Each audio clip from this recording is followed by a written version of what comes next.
Olha, nós estamos de volta para você agora, 11 horas e 30 minutos. Muito bom dia para você. E ontem nós repercutimos o caso do ex-deputado estadual Rafael Tavares, do PRTB, que foi cassado por uma decisão unânime do tribunal, né? O Tribunal Superior Eleitoral. Enfim, o TRE também havia apontado irregularidades sobre a composição da chapa. Duas candidatas haviam sido impugnadas, o partido não substituiu. E para a gente entender um pouco mais sobre esse assunto, vou conversar agora, recebendo aqui no estúdio do Bora MS, o Valeriano Fontourada, que é advogado especialista em direito eleitoral, para a gente saber um pouquinho, discutir, né, sobre esse momento e esse preparo dos pré-candidatos. Muito obrigado pela sua vinda aqui, muito bom dia. Bom dia.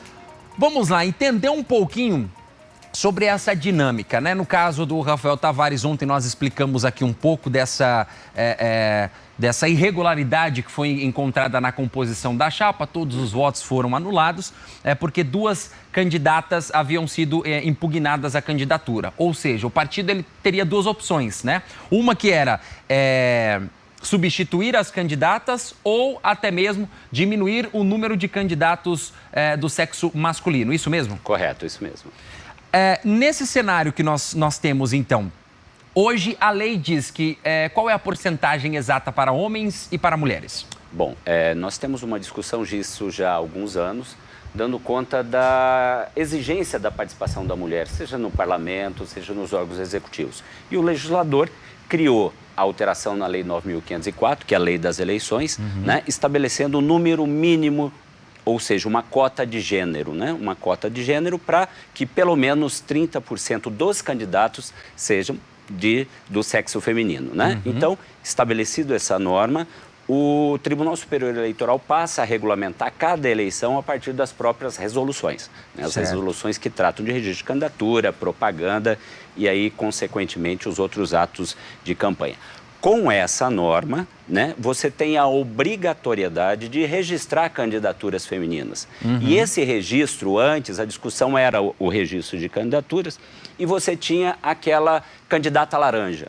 Né? Sim. Então, o que acontecia? Eu não tenho mulheres candidatas com capacidade eletiva, né, que tenham uma vida, uma militância partidária, uma militância na sociedade, político, né? Potencial político. Eu coloco qualquer pessoa, um parente de um candidato, né, e coloco ela no rol dos candidatos do partido, né? Não faço campanha para essa candidata. Ela fica sendo uma laranja, né? E aí, uma vez não dispondo de recursos para essa candidatura, não fazendo candidatura, o Tribunal Superior Eleitoral, já há duas composições do TSE, vem entendendo que isso é fraude. Né? Não basta colocar só o nome da candidata. Sim. Essa candidata tem que fazer campanha.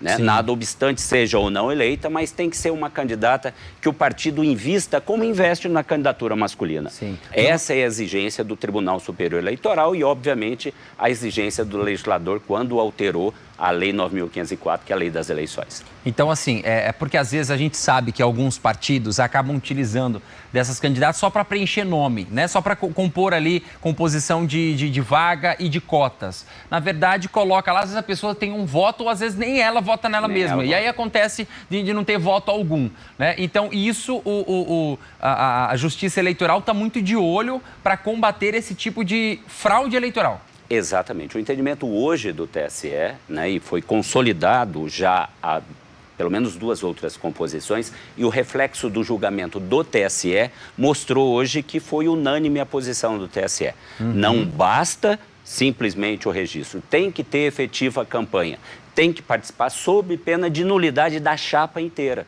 A chapa do partido inteira fica contaminada, né? Sim. E aí caçam todos os votos atribuídos a todos os candidatos dessa chapa desse partido, e aí tem novo coeficiente eleitoral, novo recálculo para que esta vaga, que neste caso o partido tinha alcançado uma vaga na Assembleia Legislativa, essa vaga seja redistribuída entre os partidos que disputaram o processo eleitoral e outro partido venha a indicar o deputado para assumir a legislatura.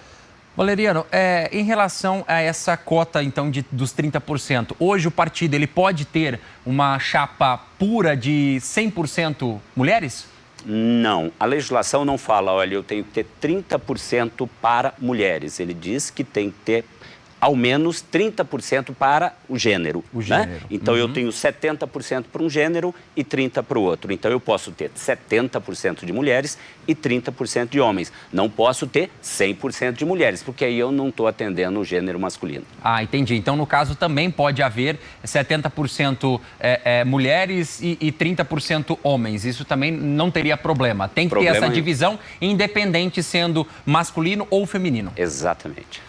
Prazo de descompatibilização hoje de cargos, né? Aqueles que querem ser, são os pré-candidatos, aquele que ocupa um cargo público. Qual é o prazo para sair do cargo, né? Porque a lei deixa muito claro isso. Aquela pessoa que é um servidor público, às vezes é um secretário, ocupa um cargo de confiança, né? Seja na esfera estadual, federal ou municipal, tem que deixar esse cargo. Qual é o prazo máximo ali para abrir mão do cargo? Dependendo da função exercida. Por exemplo, secretário de Estado, secretário municipal, chefe de executivo, né? Esse necessariamente 6 meses antes das eleições. Né? Servidor público médio, regular, sem que tenha cargo de secretário, sem que seja detentor de um outro cargo, ele desincompatibiliza com 3 meses antes das eleições. 3 meses. Então, por exemplo, um professor, né? Ou alguém que trabalha num setor administrativo do poder público, não sendo um cargo nomeado de chefia, 3 meses antes. 3 meses antes das eleições ele tem que desincompatibilizar, porque o legislador buscou com essa norma evitar que ele use a função pública para promover a candidatura dele, né? Certo. E o que pode, ou de uma forma assim simples para a gente conseguir entender, porque a impressão que eu tenho é que antes, no período eleitoral, nós tínhamos um período de campanha muito maior, né? Eram 90 dias, se não me falha a memória, 90 dias de campanha, você podia fazer camiseta, poderia fazer showmício, poderia fazer churrasco, e aí acabava criando uma certa... favorecia aqueles que tinham um poder aquisitivo melhor para tocar uma campanha, né? Isso tudo foi proibido no período eleitoral. Me corrija se eu estou errado, mas me parece que isso tudo é permitido no período de pré-campanha. Na pré-campanha você pode fazer camiseta, pode fazer boné, pode fazer algum evento. É basicamente isso ou não? Não. Né? A possibilidade que o legislador deu para pré-candidatura é que tenha uma discussão no âmbito do partido, né? Para que o pré-candidato coloque para os filiados do partido, porque são aqueles que vão escolher os candidatos, já a sua plataforma, a sua discussão interna corporis, né? Uma discussão dentro do âmbito do partido. E, obviamente, quem compõe o partido são militantes espalhados pela cidade toda. Sim. Então, não tem como você restringir somente aos filiados. Porém, né, essa forma de colocar o nome dele, de expor o nome dele no âmbito do partido, não pode ter as vedações do período legal. Então, eu não posso colocar uma camiseta e distribuir na cidade dizendo, olha, fulano é pré-candidato a vereador, pré-candidato a prefeito.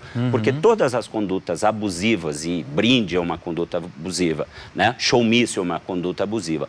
Todas essas condutas abusivas pode ter, quando o candidato for fazer seu registro e fez isso na pré-campanha, tem impugnado o registro por abuso do poder econômico. Entendi. Isso até eu acho que entra numa discussão um pouco, eu vi acompanhando o caso do senador Sérgio Moro, né, que fala assim, olha, ele usou carro blindado, usou isso, usou aquilo. Eu vi que houve uma discussão nesse período de pré-campanha. Então, assim, o que foi proibido no período eleitoral não está permitido no período de pré-eleição. Sim. Basicamente isso. Correto, é isso aí. Certo.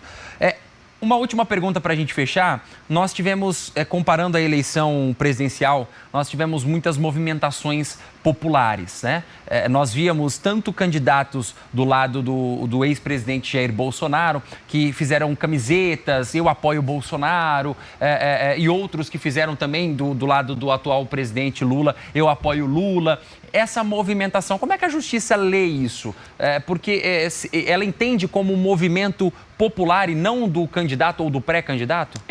Numa eleição geral, é mais difícil coibir esse tipo de prática, né? Porque a ideia da resolução, a ideia da legislação é vedar a distribuição pelo candidato do brinde para que esse brinde signifique uma captação ilícita de sufrágio. Ou seja, eu estou comprando seu voto em troca de uma camiseta. Sim. Agora, se eu vou lá na minha casa, escrevo o nome do candidato na minha camiseta de forma artesanal, sem que aquilo seja vinculado ao candidato, sem que tenha uma produção industrial disso, sem que tenha uma quantidade grande disso, eu posso fazer em apoio ao meu candidato, eu, eleitor.